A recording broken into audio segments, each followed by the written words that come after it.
My mom faked multiple sclerosis for a decade, while I cleaned her floors, skipped meals, and gave up art school for her. When I asked her why she did it, she looked me dead in the eye and said, "Because it worked." I just walked out. That was 11 months ago. Today, she was crying in her jail cell when they brought up the footage. I was 13 when my mom was diagnosed with multiple sclerosis. We were already pretty broke, so when she cut her work hours down to just 25% of what they were originally, my 17-year-old sister Riley started working and taking double shifts. Meanwhile, I dropped all my after-school activities and started spending my time cleaning the bathroom, mopping the floors, and cooking dinner for us. But through it all, there was one thing that kept me going: the need for mom's approval. You see, her gratitude always went to Riley: the hugs, the kisses, and what I yearned for most, the I love yous. At first, I thought it was accidental, but then came my 16th birthday. I didn't have any friends, but I still wanted to host something. So I asked Riley if she wanted to watch a movie at home, and told her to bring her BF Josh. She was 20 by this point and had moved out, but was still sending money to us. We were all gathered by the TV watching The Notebook when Josh came in with a birthday cake. As everyone sang, I felt so awkward but happy at the same time. For the first time in my life, attention was on me. But it wasn't long before I came crashing back down to earth, because as my mom cut into the cake, my face dropped. It was an ice cream cake. I'm lactose intolerant. It's Riley's favorite. "First slice for the woman of the hour," my mom exclaimed, before handing the plate to Riley. I tried to push my sadness away and remember everything Riley's done for us, but then it got worse. "Oh, I got her something too," my mom said,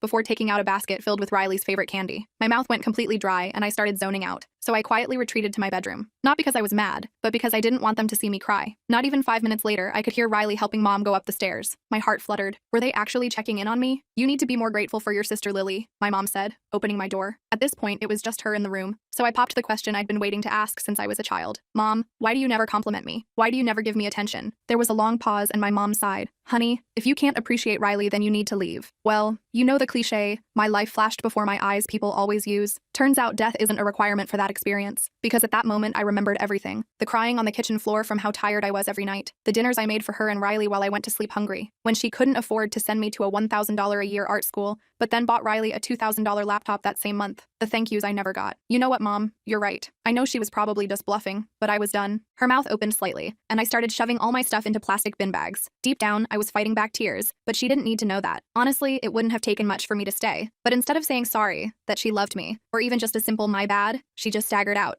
That's how I spent my 16th birthday on the bus to my dad's house, with a freshly swollen face from crying, surrounded by black bin bags. But at least my dad was nice to me. Well, kinda. I was completely drained. I just wanted to talk about something else. Anything else. "Lily, I know taking care of your mom is tough, but you should really be more like your sister." My eyes narrowed. I didn't even say anything, just laughed. Sarcastically, without humor. At that point, I accepted my 16th birthday was going to remain all about Riley, so I just went to bed. But turns out I was wrong, because it wasn't just my birthday, it was also the day after. When I woke up, I could hear my mom downstairs. This was weird because my mom and dad hadn't spoken since the diagnosis. Suddenly, all my sadness was replaced with anger. I stormed downstairs and told my mom, "I'm sorry that the first time you decided to sell half of my belongings so you could buy Riley a new Lego set, I let it slide, because that made you think you could keep going." "Lily." She tried to interrupt, but I continued. "I'm sorry that I never told you about all the days I starved just so you could have better dinner." I stopped when I heard my dad's keys jingle. He was getting up to drive my mom home. His face was practically red with anger. First, knew he hadn't known the whole story, and that he was taking my side. Suddenly, a miracle happened. My mom left something behind. Her bag with Riley's laptop in it. Without thinking, I posted a photo of it on Facebook to sell. On the account my whole family follows. In just 10 minutes, I had sold it for almost half the price, and posted an updated photo with the words, "Sold." I tagged both my mom and Riley. I felt a chaotic excitement brew in my stomach as I turned my phone off. A few hours later, I saw that I had missed calls and texts, but not just from Riley and my mom. At that moment, I finally realized the butterfly effect is actually true, because it revealed a dark secret that changed how I viewed Riley forever. The first message I opened was from my Aunt Patricia. It simply said, "Call me now." So I did. "Lily, what's going on with you and your mother?" she asked immediately. I started explaining everything: the birthday disaster, the years of neglect, the laptop sale, which I was already regretting. But Aunt Patricia cut me off. "No, Lily, I mean about the MS. Your cousin Taylor just told me your mom was at the casino last night, dancing and drinking, without her cane." My heart dropped into my stomach. I felt like someone had just hit me with a truck. Wait, what? The casino? Dancing? I could barely get the words out. Aunt Patricia explained that cousin Taylor had been there for a friend's birthday party. She'd spotted mom across the room, moving around like she didn't have a care in the world.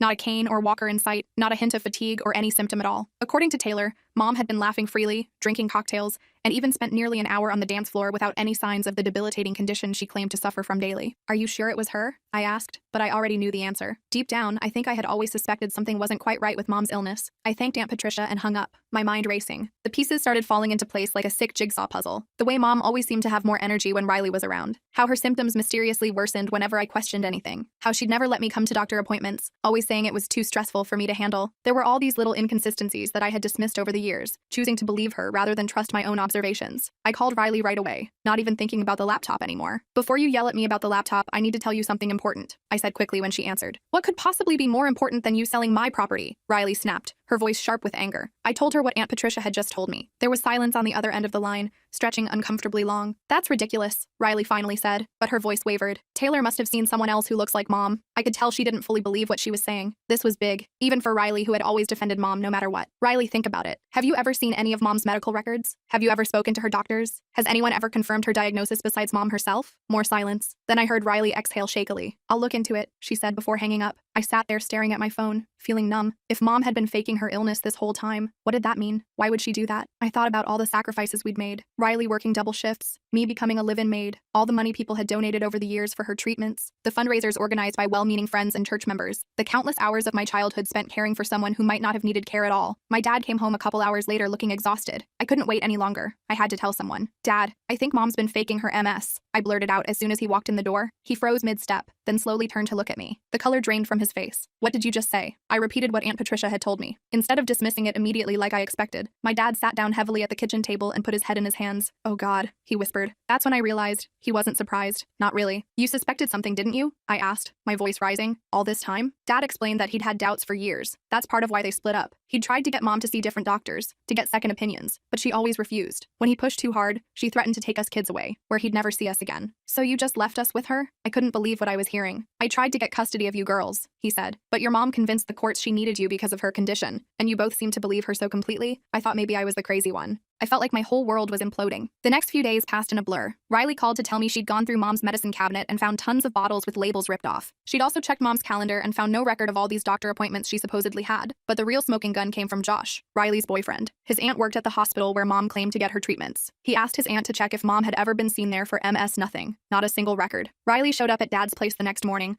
looking like she hadn't slept in days. "We need to talk," she said, her eyes rimmed with red from crying. Over the next few hours, we compared notes. Riley had experienced the same favoritism I had, just in reverse. When I wasn't around, Mom would tell Riley how useless I was, how I never did anything right, how I was lazy and ungrateful. She'd play us against each other perfectly, making sure we never compared stories. "She made me think you were living the easy life while I worked my ass off," Riley admitted, tears in her eyes. "I resented you for years, Lily. I'm so sorry." We hugged for what felt like the first time in forever. It was like discovering I had a sister all over again. Dad joined our conversation, filling in more gaps. He'd been sending Mom extra money all along, money neither Riley nor I knew about, money that apparently went toward casino trips, and who knows what else while we struggled to pay bills. "So what do we do now?" I asked. Riley's face hardened. "We confront her." I wasn't so sure. "She'll just deny everything. We need proof." That's when Riley had an idea. She still had a key to Mom's house. We could set up cameras, catch her in the act of miraculously getting better when no one was around. It felt wrong, invading someone's privacy like that. But what was the alternative? Let her keep manipulating us? Keep scamming money from family and friends? Keep treating me like garbage? We waited until we knew Mom would be out for her weekly physical therapy appointment, which we now suspected was actually just her day to go shopping or whatever she actually did. Riley, Dad, and I snuck into the house and planted small cameras in the living room, kitchen, and hallway, all places where Mom regularly used her cane or claimed she needed assistance. Then we waited. The footage we got back was more disturbing than anything I could have imagined. As soon as Mom was alone in the house, she moved normally. Not just normally, energetically. She danced around the kitchen while cooking. She carried laundry baskets up and down stairs without any problem. She even got down on her hands and knees to scrub a spot on the kitchen floor, something she'd made me do countless times because she physically couldn't manage it. But the most devastating part was a phone call she made. We couldn't hear who was on the other end, but Mom's side of the conversation was clear enough. "The girls still have no idea," she said, laughing. "Riley sends me money every month like a good little ATM, and Lily does whatever I tell her to. It's the perfect setup." I felt sick watching it. Beside me, Riley was trembling with rage. Dad looked like he might throw up. "We've got enough," Riley said, stopping the video. "Let's go talk to her." We decided to confront her together the next day. I barely slept that night, running through different scenarios in my head. Would she deny everything? Would she try to manipulate us again? Would she finally, for once in her life, just tell the truth? The next morning, the three of us drove to Mom's house. I felt like I was heading to my own execution. My stomach was in knots. Mom seemed surprised to see all three of us together. Her face did that thing where she instantly put on her sick expression, slightly pained, moving slower, reaching for her cane. "What's this about?" she asked, looking between us suspiciously. "We know, Mom," Riley said simply. "We know you've been faking. Mom's face went through a series of expressions: surprise, anger, denial, before settling on indignation. How dare you? After everything I've been through, after my body has betrayed me, my own family accuses me of lying. She was good. I'll give her that. If I hadn't seen the video evidence with my own eyes, I might have even believed her. She started crying, accusing us of being cruel and heartless. That's when Dad pulled out his phone and played the video of her dancing in the kitchen, then the clip of her phone conversation. The change was instant. Mom's face hardened, all traces of tears gone. She straightened up, no longer leaning on her cane.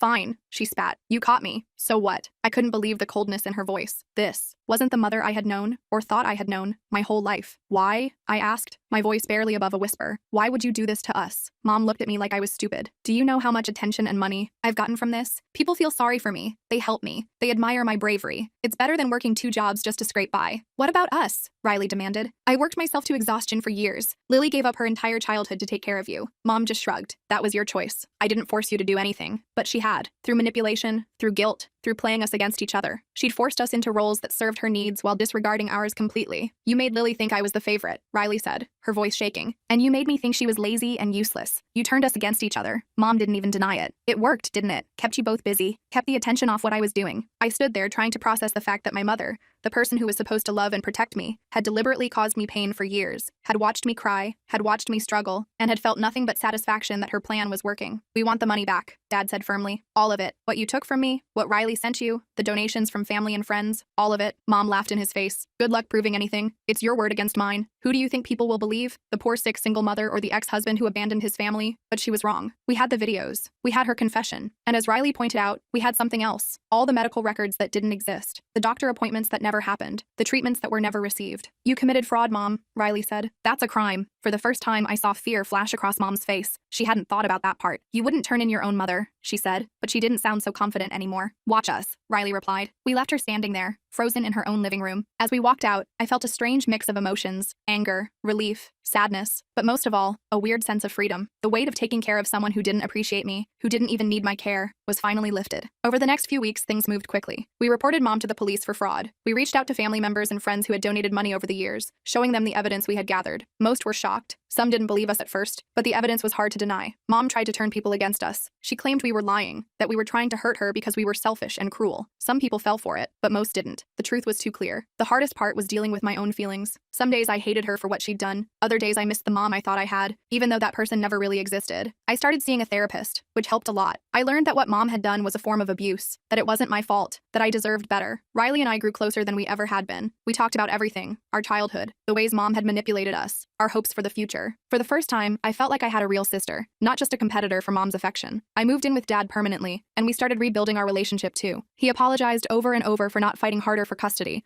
for not seeing through Mom's lies sooner. I forgave him. He was a victim in this too. About a month after our confrontation, Riley and I decided to go back to Mom's house to collect some of our remaining belongings. We hadn't heard from her directly, though we knew from family members that she was facing potential legal consequences for her actions. When we arrived, the house was eerily quiet. We used Riley's key to let ourselves in. Mom? Riley called out. No answer. We started gathering our things: photo albums, childhood mementos, items that had sentimental value. That's when I noticed something strange in Mom's bedroom. All her clothes were gone. Her jewelry box was empty. The drawer where she kept her passport and important documents was completely cleared out. It was as if she had methodically removed every trace of her personal existence from the house. Riley, I called out. I think Mom's gone. We searched the house and found a note on the kitchen table. My hands shook as I picked it up and read aloud. Girls, by the time you read this, I'll be gone. Don't bother looking for me. I'm not sorry for what I did. I did what I had to do to survive. Maybe someday you'll understand, or maybe you won't. Either way, this is goodbye, Mom. Riley and I stared at each other in shock. Mom had fled rather than face the consequences of her actions. Part of me was relieved I wouldn't have to see her in court, wouldn't have to relive everything she'd done. Another part felt cheated of closure. We called the police to report that she'd skipped town. They said they'd look for her, but honestly, I wasn't sure I wanted them to find her. What would that accomplish? She'd never truly be sorry. She'd never understand the pain she caused us. What do we do now? I asked Riley as we sat on the front steps of what used to be our home. We move on, she said simply. We build better lives than the ones she tried to trap us in. I nodded, feeling a surprising sense of peace washing over me. Mom's disappearance was just another manipulation, a final attempt to control the narrative, but she couldn't control us anymore. A week later, we got a surprising lead. Susan, a woman who worked at a hotel in a town about 3 hours away,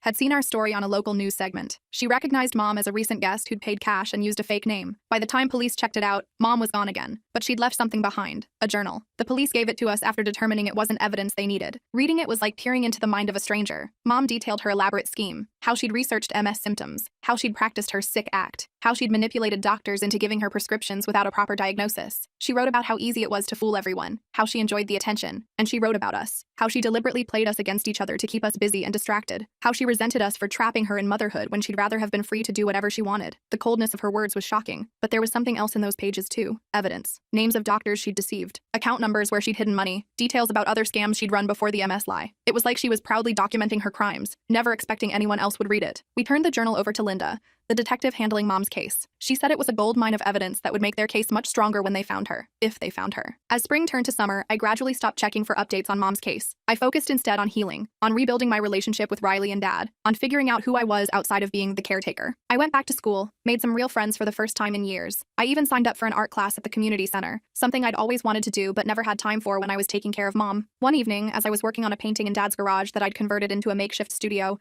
Riley stopped by unexpectedly. "I've been thinking," she said, watching me work. "Remember how Mom always said you weren't talented enough for art school?" I nodded, trying not to let the memory sting. "Well, she was lying about that too. This is really good, Lily." I smiled, feeling a warmth spread through my chest. "Thanks. I want to help you apply for that art school," Riley continued. "The one Mom said we couldn't afford. I've been saving up. Between that and scholarships, we can make it work." I put down my paintbrush, overcome with emotion. Really? Really? It's time we both got to live the lives we want, not the ones Mom forced us into. As we hugged, I realized something important. Mom's betrayal had broken something in me, but it had also freed me. For the first time in my life, I was discovering who I really was, without the weight of her lies and manipulation. I didn't know if they'd ever find Mom. I didn't know if she'd ever face justice for what she'd done, but I did know this. She no longer had power over me, over us. We were building something new from the ashes of her deception, a real family based on truth and genuine care for each other, and that felt like the biggest victory of all. I'll never forget the day we got the call. It came on a random Tuesday morning, almost 6 months after Mom had disappeared. I was getting ready for my art class when my phone rang. It was Linda, the detective who'd been handling Mom's case. "We found her," she said simply. My heart started racing. I told her I'd call her right back and immediately phoned Riley. She was at work but said she'd take her lunch break early. 20 minutes later, we were on a three-way call with Linda. "Where is she?" Riley asked. "Atlantic City," Linda replied. She was working as a cocktail waitress at one of the smaller casinos, using the name Sarah Johnson. I almost laughed. Sarah was my mom's middle name. Johnson was my maternal grandmother's maiden name. Not exactly criminal mastermind level creativity there. "So what happens now?" I asked. "We're bringing her back tomorrow. The fraud charges are solid, especially with that journal and all the video evidence. I wanted to give you both a heads up before it hits the local news." After we hung up, Riley and I sat in silence for a while, just processing. I had mixed feelings about the whole thing. Part of me wanted closure, wanted to see Mom face consequences for what she'd done. Another part wished she'd just stayed gone forever. "Are you going to go see her?" Riley finally asked. "I don't know," I admitted. "Are you?" Riley sighed. "I think I have to. Just once. Just to look her in the eye and make sure I really understand that she's not the person I thought she was." I nodded. I got that. The fantasy that Mom might somehow explain herself, might show some remorse, was hard to let go of completely. The next day, Riley picked me up from Dad's house and we drove to the county detention center together. Dad had offered to come, but we both felt this was something we needed to do on our own. We waited in a sterile room with plastic chairs and fluorescent lighting. When they brought Mom in, I almost didn't recognize her. Her hair was dyed platinum blonde now, and she'd lost weight. But the biggest difference was in her demeanor. Gone was the frail, sickly woman she'd pretended to be for years. She walked confidently, head held high, not a trace of the shuffling gait she'd perfected for her MS performance. She sat down across from us, not looking particularly surprised to see us, not looking particularly anything really. "Hello, girls," she said, like we were dropping by for a casual visit. "Why did you do it?" Riley asked, getting straight to the point. Mom shrugged. "I already told you. It was easier than working." "No," I said, finding my voice. "Why did you treat me the way you did? Why did you make me feel like I was nothing?" For a second, I thought I saw something flicker in her eyes. Regret? Shame? But it disappeared so quickly I might have imagined it. "I needed someone to take care of the house," she replied flatly. "You were better at it than Riley. She was better at bringing in money. I just used you both where you were most useful." The coldness of her response hit me like a slap. There was no motherly love there, no emotional connection at all. We might as well have been appliances to her, just tools to make her life more comfortable. "Did you ever care about us at all?" Riley asked, her voice cracking slightly. Mom tilted her head, considering the question. "I suppose I did, in my way, when you were babies, before it got so complicated." We didn't stay much longer after that. There was nothing more to say, no grand revelation to be had. Mom was who she was, someone incapable of the kind of love that parents are supposed to have for their children. Walking back to the car, I felt strangely lighter. Not happy exactly, but free in a way I hadn't been before. The last lingering hope that Mom might somehow turn into the mother I'd always wanted was finally gone, and with it went the last of my obligation to her. "You okay?" Riley asked as we got in the car. "Yeah,"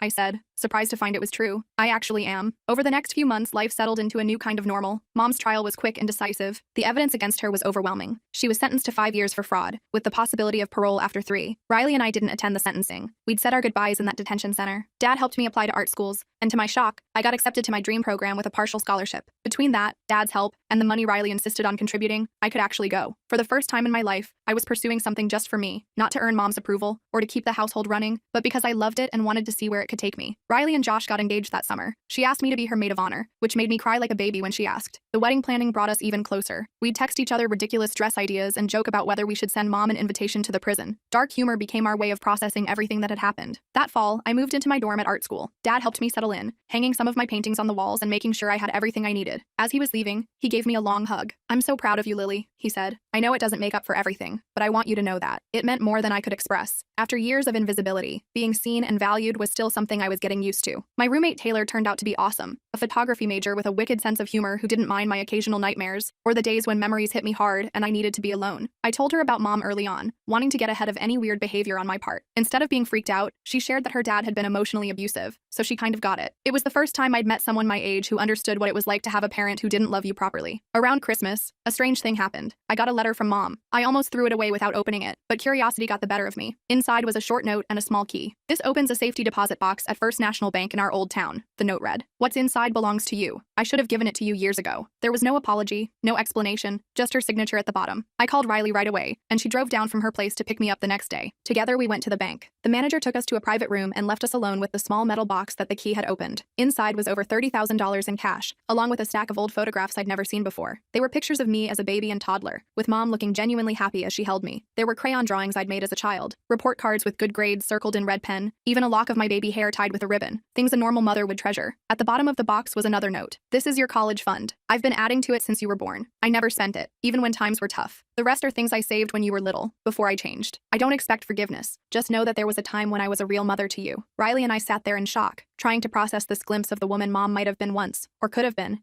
if something hadn't broken inside her along the way. "What do you think happened to her?" I asked Riley. "To make her change like that?" Riley shook her head. "I don't know. Maybe we'll never know. We decided to split the money, even though mom had seemingly intended it just for me. It felt right that way." Riley put her half toward her and Josh's first house. I kept most of mine for college expenses, but used a small amount to buy a professional camera, something I'd wanted for years to photograph subjects for my paintings. The photos and mementos from the safety deposit box were harder to know what to do with. I ended up keeping them in a special box under my bed. They didn't change how I felt about mom or what she'd done, but they were evidence that she hadn't always been the monster she became. There was some small comfort in that. Life went on. I threw myself into my classes, discovering a talent for portrait work that even my toughest professors recognized. I made friends, went on a few dates, started building a life that was entirely my own. Riley and Josh got married in a beautiful spring ceremony where I cried happy tears instead of sad ones. Dad met a kind woman named Mary who actually bothered to learn all about my art projects and came to my first student exhibition. Sometimes I'd get questions about mom from people who knew our story. "Have you forgiven her?" they'd ask, like forgiveness was the obvious end goal of this whole journey. The truth was more complicated than that. I didn't hate mom anymore. Hate required too much energy that I preferred to put elsewhere. But forgiveness implied that things were resolved, healed, okay now. And some things just can't be fixed with forgiveness. What I learned instead was acceptance. I accepted that mom was deeply flawed, possibly mentally ill in ways I'd never understand. I accepted that she'd caused real damage that would always be part of me. And I accepted that her failure as a mother didn't determine my worth or my future. On the one-year anniversary of mom's sentencing, Riley and I met up for dinner. We didn't plan it that way on purpose, but when we realized the date, we decided to acknowledge it rather than ignore it. "To surviving," Riley said, raising her glass. "To more than surviving," I replied. "To actually living." We clinked glasses, and I felt that now familiar sense of peace wash over me. Mom had taken so much from us over the years, our childhoods, our self-esteem, our trust in other people, but in the end, she couldn't take our future. That belonged to us alone. I still don't know if mom will try to contact us when she gets out of prison in a few years. Part of me hopes she won't. We've all moved on to healthier places, but if she does, I'm prepared. Not with anger or bitterness, but with strong boundaries and the knowledge that I no longer need her approval to know my own worth. That knowledge was hard won, but it's mine now. No one can ever take it away.